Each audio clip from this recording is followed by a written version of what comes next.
good news that this AI decentralist strategy is almost sure to prevail. When you're a geezer like me, you've seen many cycles in the oh. Can people hear or not? No. Use technology. It's on? Okay. When you're a geezer like me, you've been through many cycles in the computer industry. And in my judgment today, in the field of artificial intelligence, we're back at the IBM mainframe era. You know, remember when computers weighed 5 tons and were programmed by punch cards and used so much energy that they caused strains on the power grid? When it was believed that 14 mainframes would serve the globe. This was, and this era evolved in the 60s through the bunch, Burroughs, UNIVAC, NCR, Control Data, and Honeywell. I remember them. And, but you folks probably don't. But we have, with the concentration on a few gigantic data centers distributed near glaciers at times, or up the Columbia River where there's plenty of water for cooling, where the chief use of energy at the data center is not to fuel computation, but rather to cooling towers and chill units and emergency chill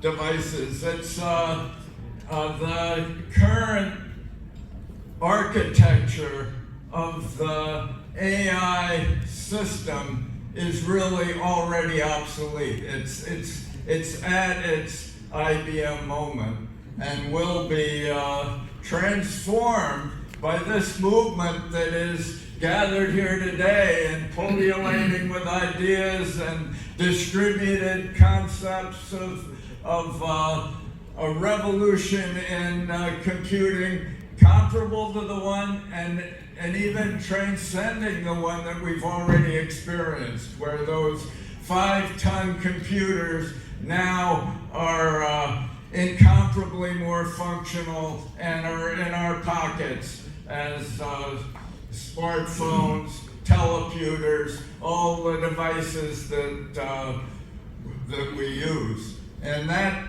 transformation does accord with the distributive model of economic change and progress, which in accord with what I call the information theory of economics that I've expounded in my latest book and several previous books, Knowledge and Power and Gaming AI and now Life After Television. That was in 1990, I wrote that.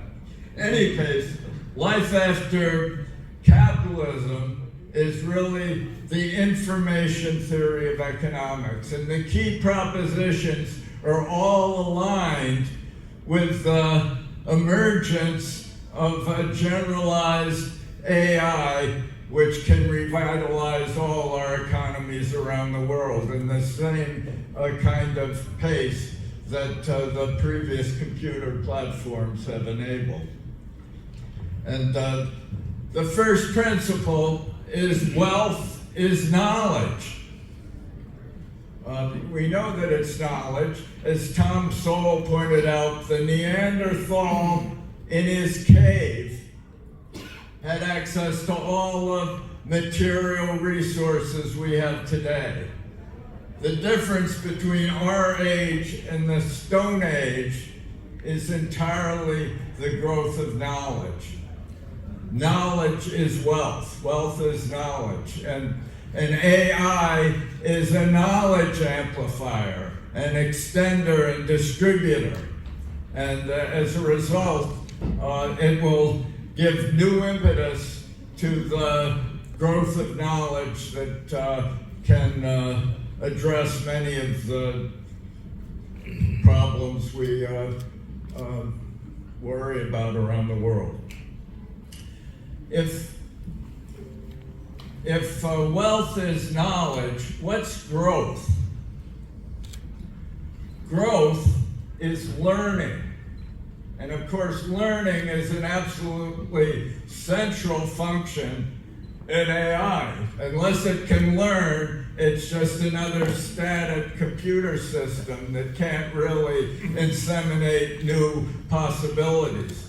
So growth is learning, but it's a particular kind of learning. It's Popperian learning. It's learning that's falsifiable. It's learning that's fact-checked. It's learning that's tested by entrepreneurial activity.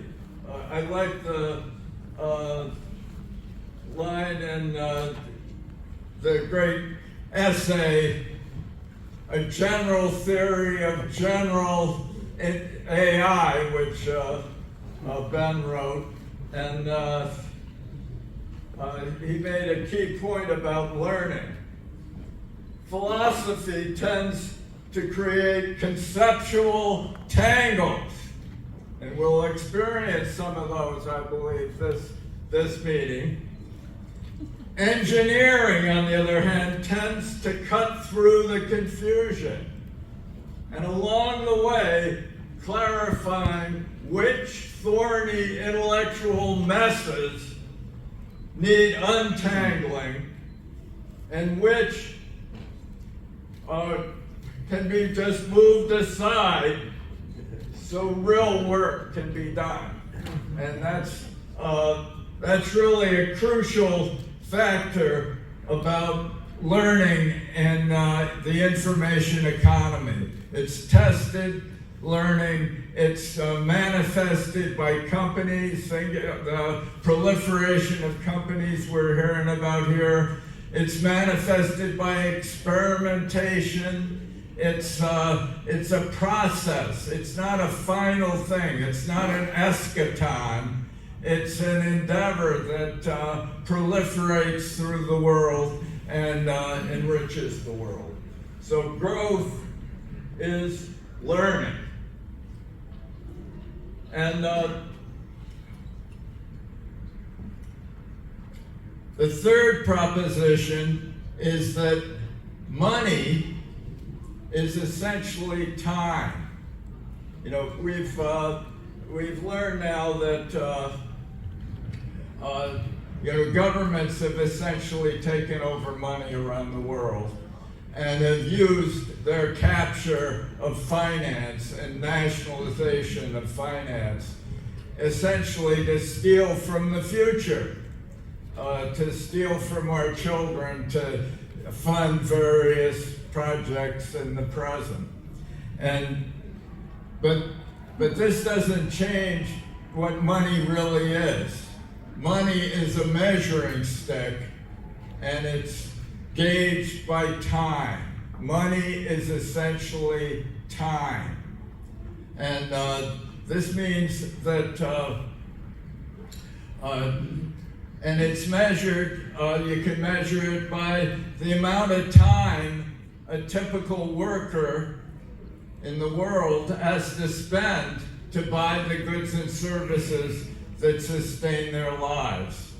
And I'm part of a movement of my book, Life After Television, I really am, Life After Capitalism, was written to expound that money as time is measured by Nordhaus, the Nobel laureate from Yale, who defined time prices. And time prices are universal over time and space. And Nordhaus applied them to the history of lighting technology, from the cave fires of the Neanderthals, through the candles at Versailles, through whale oil lamps, through kerosene lamps, through Edison, finally with light-emitting diodes and blue light-emitting diodes, and the whole progress of lighting through the centuries. And he discovered, measured by the time it took a typical worker to light his house at night, that this almost all this progress, this accelerating returns of progress in lighting is missed in the economic data. And he concluded that our GDP numbers, all our various figures, are really deeply deceptive. And a new book has come out called Superabundance that I wrote the introduction to, which shows that measured by time prices since 1980, but you can go back to 1850, but the numbers are best since most complete since 1980, while the population of the world went up 70%. The price of the 50 key commodities that sustain human life dropped 70%. And population went to 8 billion. The prices of all the goods and services, measured by the time that you have to spend to purchase them, dropped 70%. We're in an age of superabundance, and it's driven by the emergence of AI. And I think the development of AI is sure to be distributed. It's sure to follow those crucial concerns that Ben expounded. It's going to be distributed as widely as human minds. It's going to be beneficial for human life. It's going to help us surmount a whole array of challenges we face, and but it's not going to usurp human beings. That fear, I think, is really pretty groundless. Sebastian Sung of MIT did a study of the human brain and compared it to the internet. And he showed that every human brain has about 100 trillion links in it, axons, dendrites, synapses, all the various connective tissues of the human brain represent about 100 trillion links in a single human brain. And there are 8 billion of them in the world. And they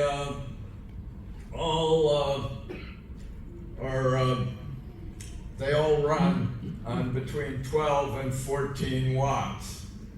And the entire internet has about a similar number of links if you include every possible one, and it runs on gigawatts. And the idea of the singularity on the internet, distributed as widely as human minds, represents one of the great goals of human creativity. But we can't guarantee the results ahead of time. If we try to guarantee that it'll be totally ethical and defensible in every way, we'll end up with a new IBM moment again, with Google and Microsoft and Amazon and whoever dominating the field with buying off the regulators and creating a new kind of static economy. So this is why we need this singularity.net. Creativity always comes as a surprise to us. Creativity always comes as a surprise to us. If it didn't, we wouldn't need it. And government planning and regulation and centralization would prevail. But instead we have Moore's Law and the proliferation of new possibilities, new horizons for the human race. Thank you.